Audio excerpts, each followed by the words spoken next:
everybody. Welcome to Build. I'm your host, Ricky Camilleri. Our next guest is one of the stars of the wonderful new RuPaul and Michael Patrick King show on Netflix, AJ and the Queen. And in it, Katerina Tannenbaum plays Brianna, a drug-addicted teen mother in need of help and some love. Please welcome Katerina Tannenbaum. Let's hear it. Hey. Hi.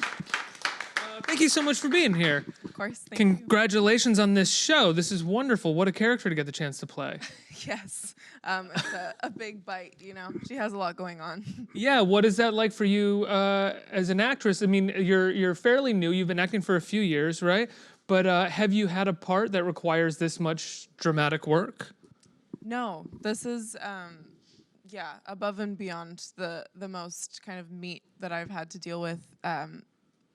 Michael Patrick King really wrote this large, I mean, she has so many different things that she's battling up against. She's an addict, she's a mother, and she doesn't really have any way to sustain all of that. So it was kind of a lot of different, usually you kind of deal with maybe one major setback in a character's life, but she has everything against her. You're also operating, and I think they skillfully play this into the show, on a different tone than the rest of the characters in the show. Even Ru's issues that he has in regards to the con man and everything going on are still played a lot of times with jokes and laughs, and most of your scenes are played for dramatic effect. You are the drama and in some ways the heart of the show.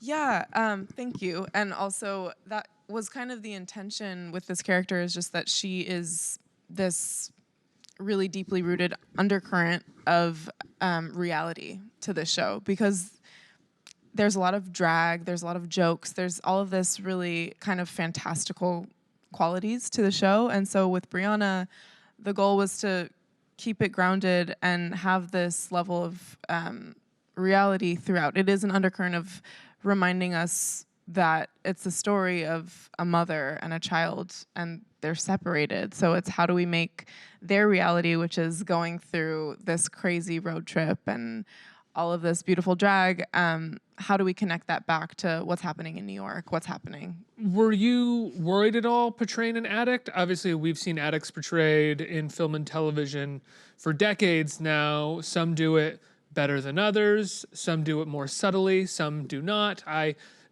saw your performance as actually a bit more subtle than most people portray addicts on screen. Was that your intention? And what sort of reading did you do? What sort of studying did you do?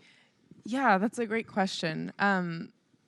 For me, my intention with this character was not to make her an addict. I didn't want to make her a caricature of a battle.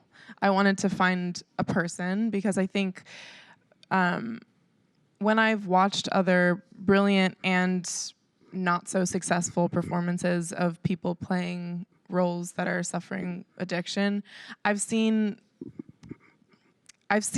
people play into it and have that be the ultimate definer of who that person is. And then I've seen people play against it. And in my experience, I feel like the more affecting performance has been people playing against it, trying to fight through what it means to be. It's like if you just watch someone high, per se, on screen, I feel like you lose the humanity. So I wanted to find a balance. And also, not to make a generalization, but most people struggling with addiction don't want others to know that they're struggling with addiction. Yet every performance is like, if you saw that person on the street, you'd be like, that person is struggling with addiction. And I think that even within the scene that we just saw, the moment where, I don't remember if it was in that exact clip that we saw, where you say that you're not feeling very well. You're Right. clearly dope sick and you need a fix, but the way that you're portraying yourself to her is if you have a cold in Yes. some way, and you're battling that. Well, I mean, she's not proud of her choices. Yeah. And she also, in that scene in particular, is talking about getting in touch with her child. So, there's a lot of acting going on there in her own personal world in terms of like presenting that she's fine, you know? And so I think for my prep for this, I read some books and I watched some movies. I watched some reality TV, like Intervention, just to see kind of even, you know, what addiction can do to a family. I have never personally dealt with this, so I I wanted to tread lightly, and that's, I think, part of the reason that my performance maybe seems more subdued, is because I didn't want to overplay something that didn't need to be overplayed. I wanted it to be a supporting part of who this person was rather than the entire picture. Well, kind of most of the acting that it feels like you're doing in the scene that we just saw is, for lack of using a cliche, I'm going to use it, is sort of throwing things away, right? Like most of what you're doing is kind of stoic and calm and letting some of the sweat and some of the fear in the writing play the scene for you rather than showing up and being like, I'm sick, you know? Yeah. Well, yeah, I mean, I think if I come in screaming I'm sick, it's probably not going to be super moving. So You're definitely not going to get the phone call. not going to get that phone call. But inside, you were supposed to get that inside she is feeling that way. Like her being sweaty and saying, I don't feel well, is alluding to the fact that inside she is probably really, really sick. Yeah, certainly. And I mean, I think back to what you said before, some of the memoirs that I read kind of speak about, in a public setting, finding ways to push through that and convince everyone around you that that's not your reality, because you yourself don't necessarily want to see yourself in that light. Experience the shame in somebody else's eyes. Yeah. Exactly. And so I think that's part of the reason that I didn't want to completely fall into it. When we first started shooting, Michael Patrick King spoke about kind of the character arc for her, which is that we see her and she begins in this space of almost like a caricature. He called it like a Muppet. This really She's falling down, kind of cartoonish. Yeah. Yes, exactly, like a cartoonish. Hey, want a date, baby? Yeah. Yeah, and we wanted that to be really overdone and not rooted in reality, because when we talked about it, this whole show is, everyone's in drag. Yeah. So when we spoke about my character, Brianna, when she puts on that blonde wig and she is in that space, she's in her version of drag. So she's performing her identity. And so we wanted to see this kind of progression of this caricature, this cartoon character of what that is, morph into a real person with a heart and a family, and kind of experience her struggles in a more grounded way. What was the audition process like? Working with Michael and working with, because Ru and Michael both created this together. It was kind of crazy. Well, the story goes, I got this audition. I had a crazy week. I think I had 9 or 10 auditions that week. And for me, I can't go in to an audition room without having the sides fully memorized. Some people can, I am so jealous of this, but they can work off of their sides and be holding the script. For me, I can't. It just What takes me out happens of if it. you work off the sides? Do you find that you can't emote the same way, or you're not natural? It's like everything is eye contact. We connect with people this way. So I feel like if I am staring down at my paper and thinking about the words, I just can't do it. So all of these auditions, I was trying to get fully memorized. This one for AJ was the last of the week. And so once the time came, like 2 hours before, I called my agent and I was like, look, I'm not gonna go. I can't. I don't have it memorized. I'm gonna make a fool of myself. I'm gonna embarrass you. I'm not going. And they were like, well, this is the last day to do it. This project is gonna be something. You should really consider it. And I asked if they could move it back a little bit. So we got 2 hours extension, and I memorized my ass off. How many pages did you have? I think it was 3 scenes, so like 10 pages. It was a lot. That's a lot. And that's kind of why, even though I knew it was good, I was just so fried. I was like, I just can't. Anyway, I did it. I went in, and because I didn't have time to be nervous, it kind of just, I went with my gut. And no callbacks? No, I went into that first one. Oh, okay. Not nervous, which made it easier to just be present. Right. Which was then followed by a callback. A callback, yeah. The callback was with Michael Patrick King and some of the producers, and I went in there. There was a scene it's not in the actual script, but I'm supposed to be eating Cheerios with AJ. Brought in a bag of Cheerios, ate, threw some, got in the zone, and then Michael Patrick King had me kind of do some improv. And then after that, I got another callback for the test and went to LA and went to the Warner Brothers lot and did the test. Wow. And What is the test like? Is that like you're there now with Michael and with Rue and the other producers essentially? Like Rue wasn't there, but Rue the was- producers were there. Okay. Yeah, it was. Is that nerve-wracking, or have you done a few of those at this point, gotten some, not gotten some, and it's kind of like whatever happens, happens? I've never tested before. Really? That was my first, yeah. Because I've so far had only ever gotten the part or not gotten the part. This was the first time that I went in, and it was crazy. It was that classic kind of, if I didn't act what I would imagine a callback looked like, because it was me and the 3 other girls that were up for the part. And we're all sitting in the same room, like trying not to look at each other. Such a brutal industry. I I'm was like, sorry. yeah. I'm like, does she look like me? Does she look different? She looks more like the part. You're doing this whole thing, and then you're all sweaty, and you have to go into the room. And Unfortunately, you got the part, and you're not the 3 of I'm not them who are watching the now show. walking around going, "What did I do wrong? How did I got so far and it just didn't happen?" yeah, it's brutal. Yeah. It's actually pretty cruel. Yeah. Yeah. It really is. I don't know how you guys do it, to be Yeah. honest. Yeah, I will say none of us looked alike, so that at least was nice. Okay. You're not like there's another curly-headed brunette. Right. So they were just sort of maybe testing what different looks would be, and also actresses of a certain caliber with different looks. Yeah, and just the energy, and obviously for this, it was even more specific because there's a child that's supposed to be yours. Right. So how do those energies collide? Does it make sense? Do we look alike? Is there, is it in the world, basically? And what is it like working with RuPaul? I've talked to Ru on the stage, and it's endlessly inspiring, no matter what Ru is saying. Yes, that's exactly what it is to work with him. He owns his space so much and has done it for so long and has fought Yeah. so many, broke down so many barriers so he could own his space, and you feel it in everything that he kind of says to you. Yeah, I mean, Rue is a force. Yes. That's all there is to it. He is, You walk away being like, I'm going to be more of a force. yeah, you feel inspired. And the thing about him, though, that was so unique that I didn't necessarily expect is he's an icon. We all know him. He does take up space in such a large way, historically and Physically, too. physically and personally.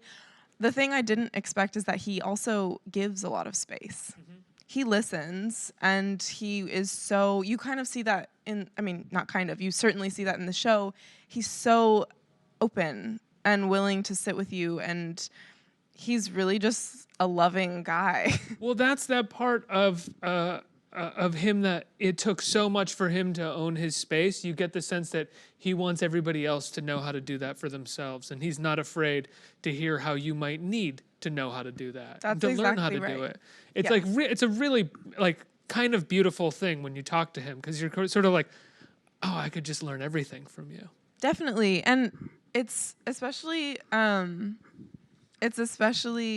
inspiring to be around someone that has all of the reason to be able to act any which way he so wants. Ignore, Yeah. be a diva, be anything that you could be in a space of that much power. It would in some ways be understandable, because Totally. like, you're busy. You're You have busy. this is your show. You have another show. You worked You've really got- hard to Yeah. get here. All of those things, there's an allowance for all of that, but he doesn't. Right. He takes the time to be with you. And I think it also speaks to his character that he took the time to make a show that makes you feel good Yeah. when you watch it. It's the way that he talks about it is that it's a love song to America, because the way that him and Michael Patrick King approached this is that they wanted to make a story that presented people with a reality that is a goal more so than necessarily what's happening right now. It's like that they can go through all these different spaces and nothing terrible happens to them. Yeah. You know, he deals with heartbreak and the whole situation with getting gypped by his partner and all this, but you know, they're traveling through spaces that might not necessarily be safe, and nothing ever, there's no like horrendous happening. It's like you see all of these people change their minds, accept them. Yeah. It's about love, really. Quickly too. I mean, it's not like there are these. From what I could tell, there aren't a lot of sort of like long-winded stories where somebody has to learn to change their mind over the course of the show. Once you are occupying a space with somebody, generally people will change. Not always, of course, but we are more inundated with the stories of those where people don't change and they grow hostile or violent. And some That's in this exactly show right. is about those times that doesn't happen, which is probably more part of the course. Yeah. Yeah. I mean, I think in my experience, once the degrees of separation with someone unlike you get smaller, your understanding of them gets bigger and your space for them gets bigger. So I think this is kind of a quicker version of that. You get to see that happen over and over again in these different cities with these different people where their minds are being changed, not necessarily because there's this preachy thing. It's just more that you get to see that people a lot of the time genuinely are good and have good intentions, and we don't see that very often in media or politically, you know, or you know, it's our country is going through a troubled time, so I think it's sweet and helpful and important to see stories that are peaceful and loving, which is Absolutely. this. We have time for a couple questions from the audience. Who has a question right here? Hi. Hi. Hi. Thank you for being with us. I was wondering if you had any on-set rituals that helped you get to those dark places your character requires from you. Yeah, that's a great question. For me, music is a huge one. I like to listen to music that is a kind of a memory.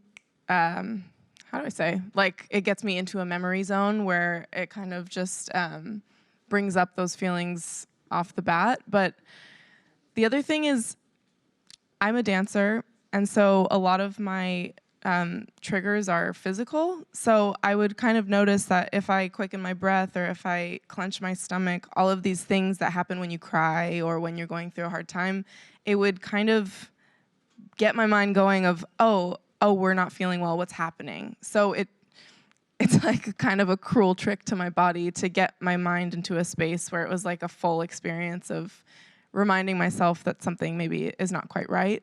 And then honestly, the story is really, on my end, really sad. Like thinking about actually putting a child through what my character was putting her child through is pretty devastating on its own. So yeah, all of those things.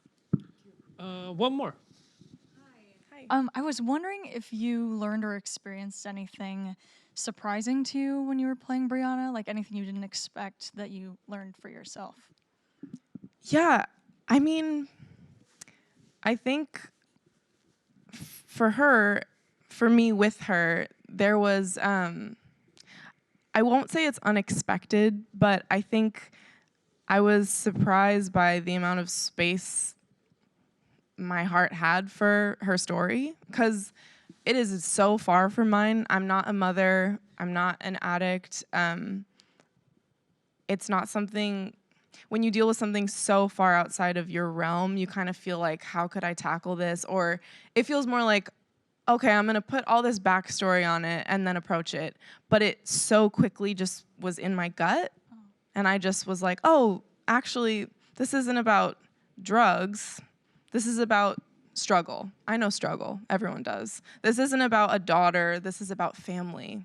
I get that, you know? So you kind of have these immediate responses to it when you realize that, like, love and struggle are universal.